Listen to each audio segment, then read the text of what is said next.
Do you own your brand?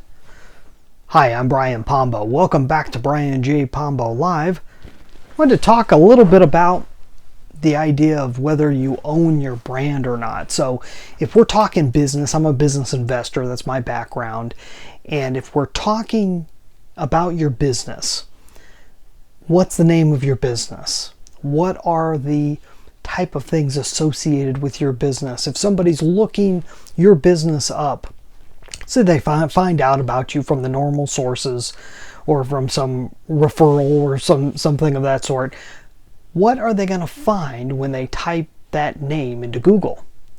Are they going to find you? Are they going to find you once? Are they going to find you multiple times? What are they actually going to find? I'll tell you how I came across this. It's really in my own life. I've talked about this before. I was doing a lot of work in the field of business strategy and reaching out directly to really what I would consider ideal prospective clients. And I was going through and talking to them, and everything was going good. It was the first time they had ever heard of me, everything else. And then it would come down to actually signing papers and making that final step to really, kind of move things forward in the relationship financially, getting money moving. And everything would stop. And this happened a handful of times. And it actually took somebody saying something that they didn't say it in the nicest way. They said it in a very derogatory way. They said, I did a search for you and I couldn't find you anywhere other than your own website and a few places on social media. I can't find anything about you. I can't find anyone talking about you. Nothing. That was like that it hurt more because of how he said it. But after that sting wore off and I actually thought about what he said, he was dead right. How are people going to trust you if you aren't providing content out there of some sort, in some way? If you aren't showing up multiple times when people type in your name or the name of your company, how are people supposed to get to know you?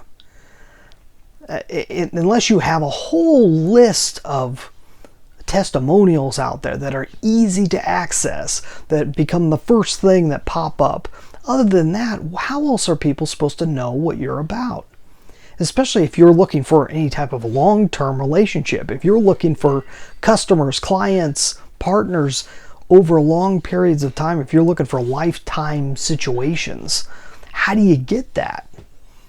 You can't do it other than by dating. If you bring it back to the whole fabulous analogy of, first you meet the person, and then you date the person, and then you marry the person. This is this courting ritual takes quite a bit of time in most cases.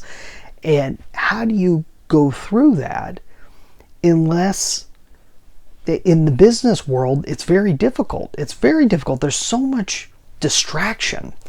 So it really came down to me doing a Google search on my own name, on my business name, and looking and seeing that there wasn't much out there. Other than what I was saying about myself, how else would people gauge who I was? Anybody could toss up a website, but what about the rest of it? So that led me into the world of content marketing and doing it for myself. I had already done it with clients. Like I said, I was kind of in the consulting field, and I had done it with a number of partners and clients, but I needed to do it for myself. And when I started doing it for myself, everything began to change, because then I had relationships that were being developed when I wasn't there. 24/7, I had material out there. I personally did it in the field of podcasting and video marketing, and also came out with a book, 9 Ways to Amazon Proof Your Business. And those things made such a huge impact. And now you can go and search for my name and find it in multiple places. You could find all the different podcasts that I've put out, interviews that I've done with other people. it's been great. It's been a lot of fun and something I plan on doing more and more of as time goes on. And you would think it would take a whole lot of time. I was talking to a new friend of mine who's a branding expert, and he's wanting to do this himself. He knows how to develop the brand and make it beautiful, but getting it then, how do you go about making it to where it's everywhere? How do you get to be everywhere? It comes from consistent content marketing.